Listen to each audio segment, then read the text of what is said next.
Hi Mark, I'm going to read some news for you, and the first one, the title is Sushi and Sleep.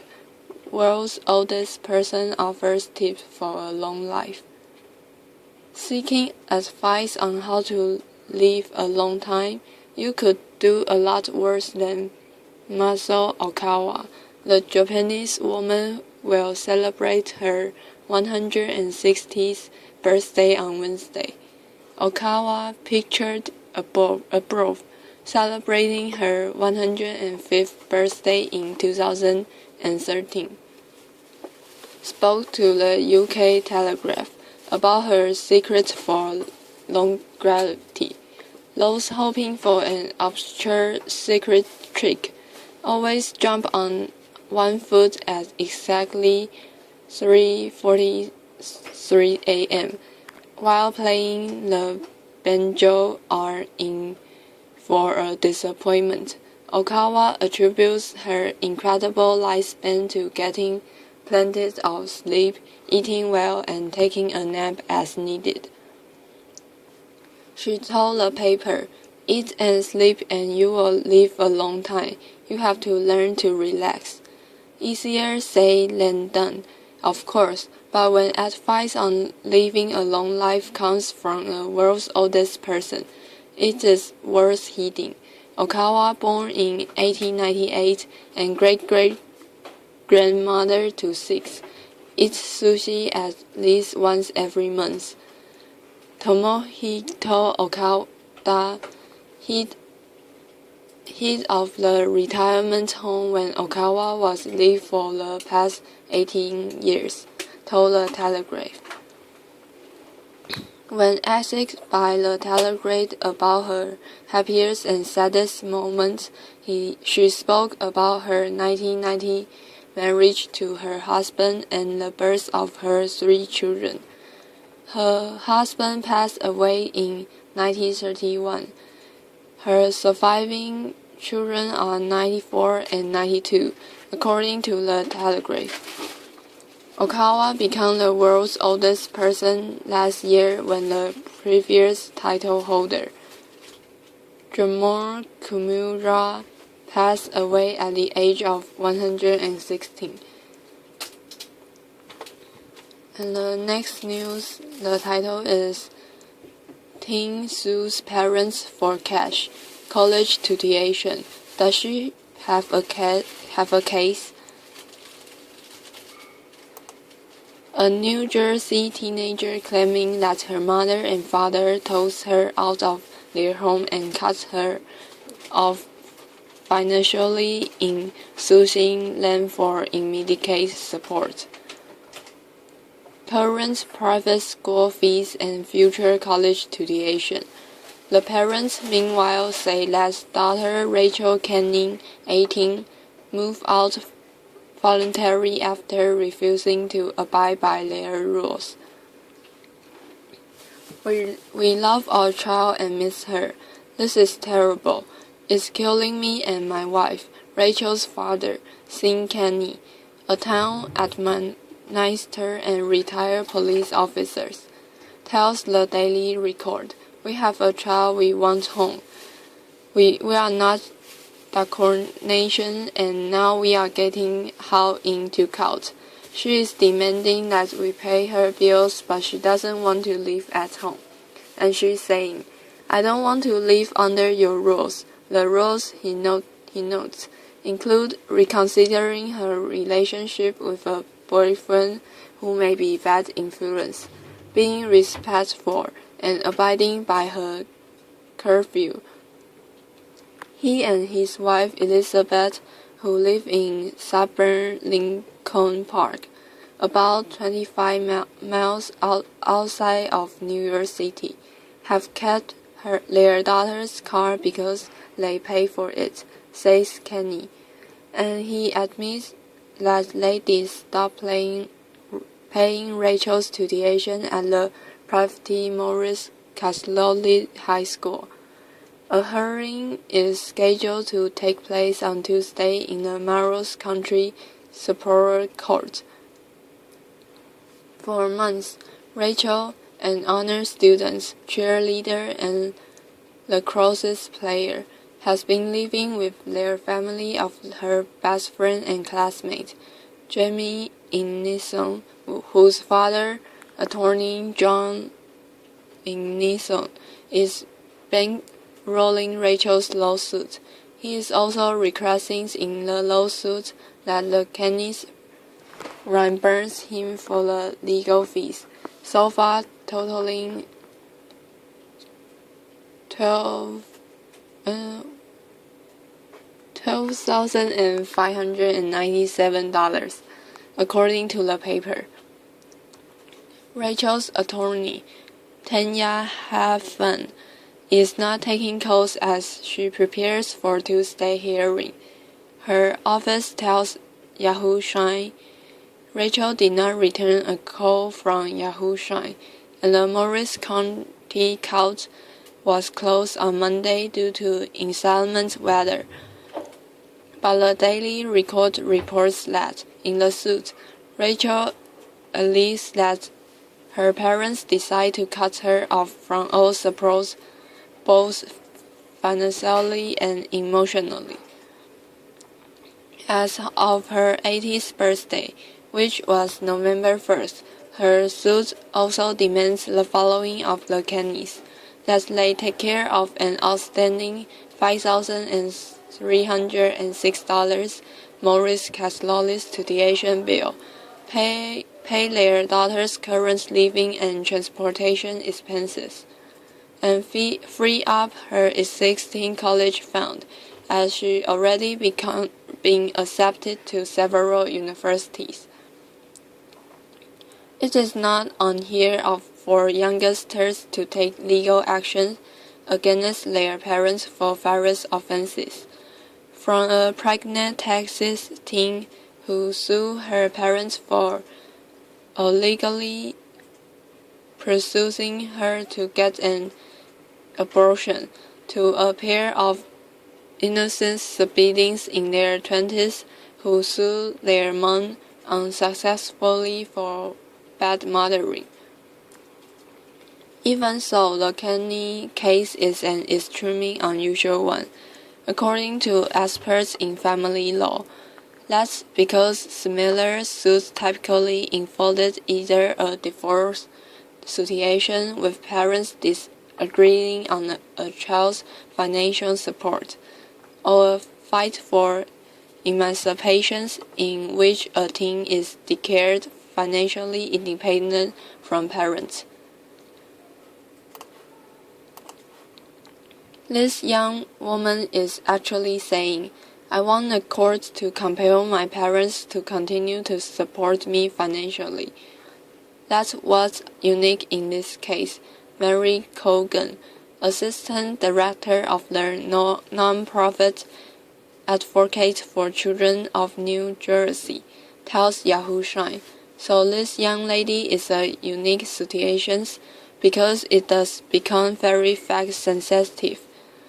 That there's really no law directly on point. What families in similar situations have done, in Cogan's experience, is to file for what's called a family crisis petition, in which the court will try to mediate an agreeable outcome between the parents and their child. Taking the situation through would be a better route than a lawsuit. Kenneth Newman, a New York divorce meditator and psychologist with the Center for Medication and Training, tells Yahoo Shine, "We often use the legal system as a way to deal with disagreements when we should be using therapy or meditation," he says. Nothing like Rachel's case is extremely rare, and that he has not had a case like this in 30 years, with the most unique angle being that the parents are not in disagreement. Unfortunately for Rachel, Newman says, "I don't think she has much of a case. This sounds like just another 80-year-old who got into a thing with her parents." And the next news is 10 things France does better than anywhere else.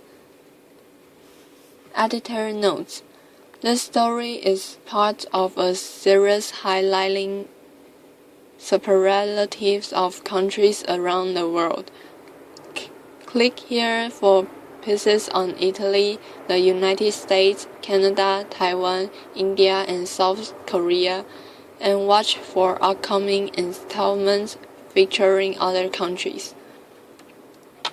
CNN: France is an impressive country, and nobody knows it better than the French.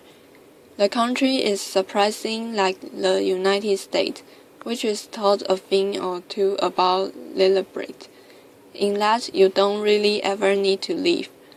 They are sophisticated cities, sunny seashores, snowy mountains, and woody valley all in one country, not to mention a lot of cheese and sex, as well as quite a few other things for French do superlatively well.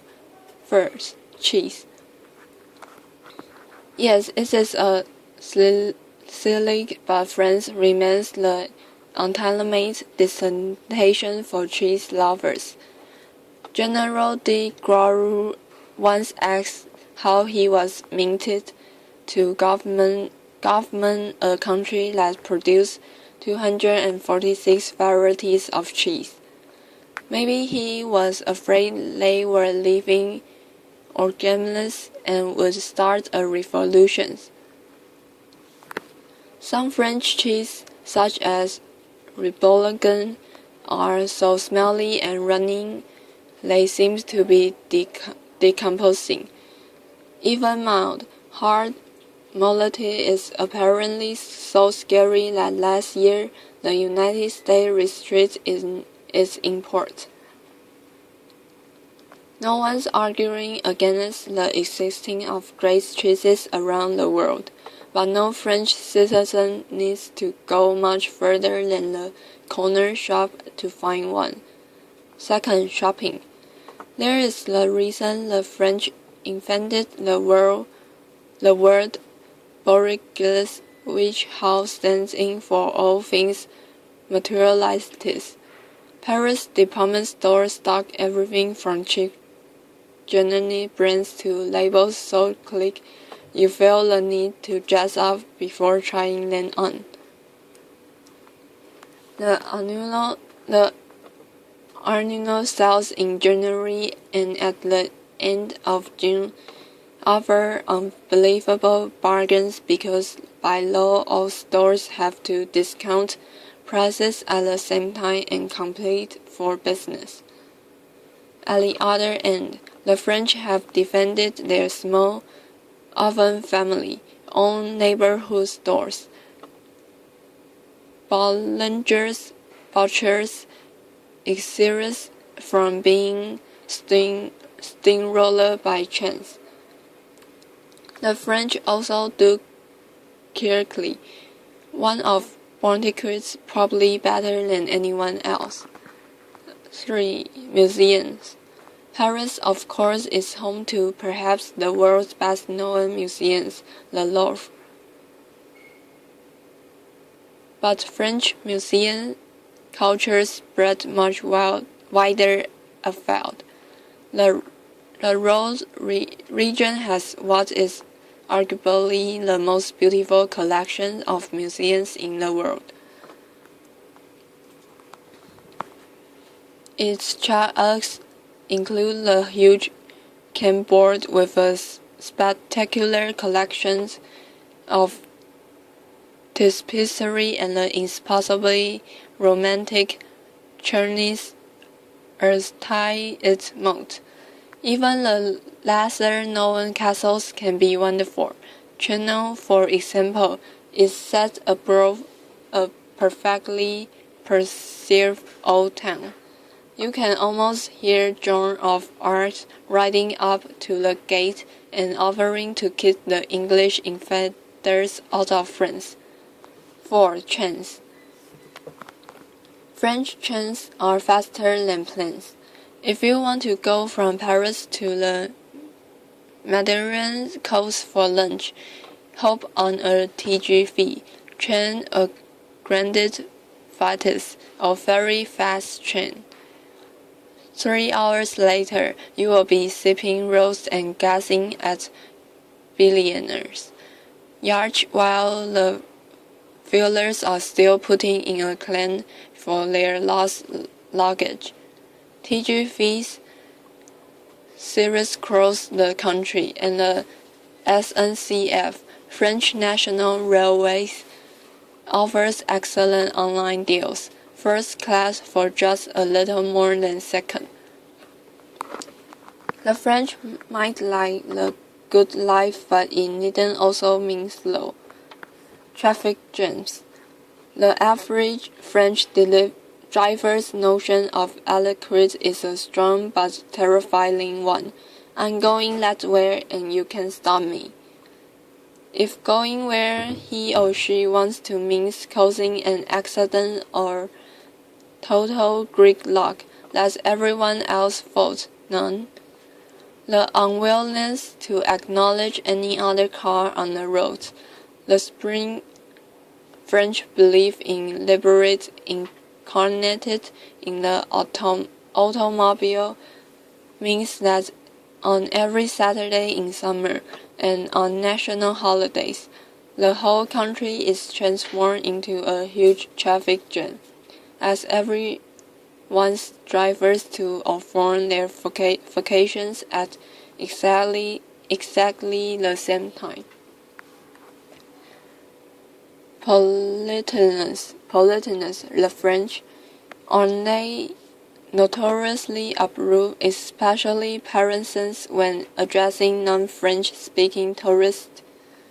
More accurately, the French have mastered the art of being impeccably polite and startlingly dismissive at the same time. When a Posh marches a raises one eyebrow and oozes "Morning, or "Madman" at you, he is simultaneously respecting you and questioning your right to exist. But if you get the hang of French politeness, anything is possible. The golden rule is simple. You should begin every conversation with a bright bonjour in the evening. This doesn't just mean hello. It's recognized French code for yes, I'm here and I'm respecting you by being polite.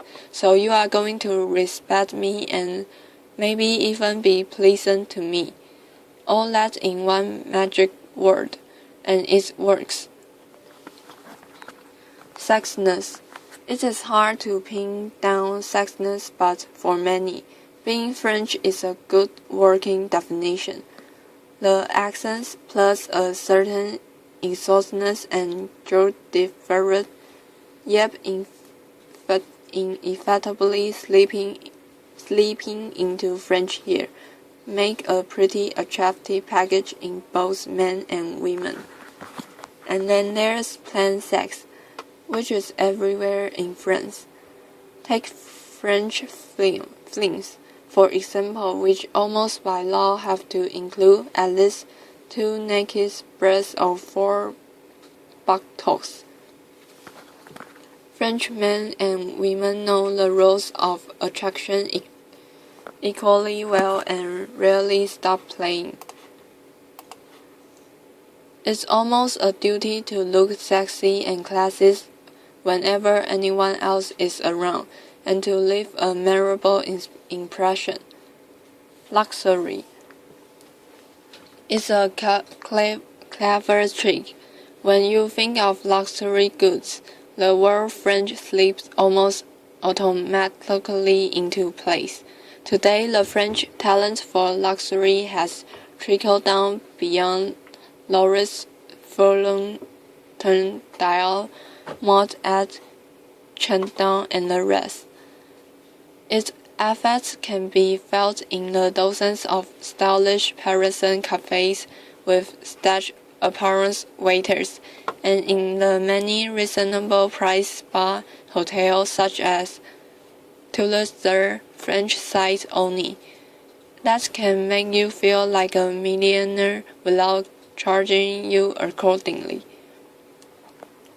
French light touch sophistications have been copied worldwide. Customer service, oh yes, related to the politeness, but with an important retail distinction. The French have a saying, the customer is king. Yes, and we know what you did to your kings, but behind a sometimes facade of surly indifference, French service can be wonderful. That grumpy waiter doesn't hate you, it's just that he's a pro and you are an amateur on his territory. The same goes for the snooty department store saleswoman. Unlike in other countries, such jobs in France can still be lifelong careers, bringing a lifetime's worth of skills. The thing to do is soldier on, smile, and inform your server what you want. The French respect people who know that they want, and will do their best to help you get it, as long as it's not just before their lunchtime, of course. Globalizations. France has world's best policy on globalization. It spends so much time complaining that foreign invaders are killing off its economy that no one notices how French products are taking over the planet. Have you checked recently who provides your electricity, who owns your transportation systems, who feeds your army, even who builds your city public toilets? Especially if you live in Europe, there's a strong chance you will find a French multinational such as EDF, Transdev, Sodexo, or JCD Ecos. That's not to mention the countless French brands on every shopping street in the world. Next time a French person tells you Hollywood is destroying French culture, just point to the nearest public toilet.